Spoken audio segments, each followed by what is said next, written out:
Hello, Mother. Happy birthday. Mad props to your mother. I'm happy she didn't stop. Thanks to her, we now have the ability to replenish the earth. The next millennium is before us. Let us put our foot down in the name of the Lord and declare the lordship of the Most High. Now we have more clarity than ever. Blaming yourself for not doing the right thing is useless, especially considering our ignorance. I don't blame you. In fact, I see God's grace in your life, bringing you to the place where you could get married and have 3 children. What a blessing. The feministic satanic spirit prevented you from having as many or more children as your mother. But now God has given us grace and mercy and understanding about the evils of the last generations. The sin of the boomers will not continue. I will give my life for the posterity of my family and the future. I will sacrifice my life for this. Of course, you know where I stand, and I will tell the truth, regardless of how it may offend people. I do not judge you, but thank God for His mercy and grace on your life. Because of His mercy and His grace, we are not lost. God brought me to the end of myself, to a place where I was lost in a darkness and a pit of emptiness.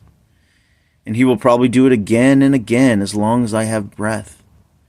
You see, I prayed for God to humble me to the extremes of destroying every physical part of me. My first prayer was that He would keep me humble and take my legs in order to do so. Silly at this point, thinking just the loss of my legs would be a horrible thing. I would gladly be in a wheelchair for the rest of my life to have my family whole. But God took my family away because that was more important to me than my legs. All of this has been a journey in His grace, and His grace has been with me. He is a faithful Father. The most important thing in this world is returning to our Father. Some of my children have wished my death, spoken to my face, saying they would like to take my life at the first opportunity.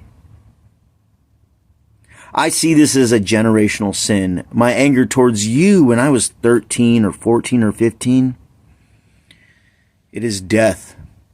It is murder.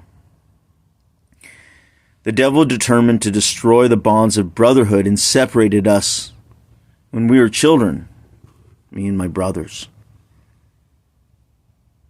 The oldest brother was never allowed to minister to his younger brothers.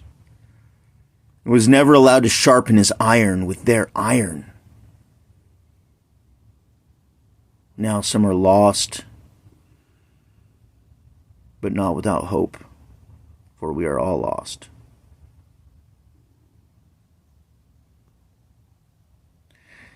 So as you look around your groomed, whitewashed life, the whitewashed tomb looks so pretty from the outside, but you know the inside.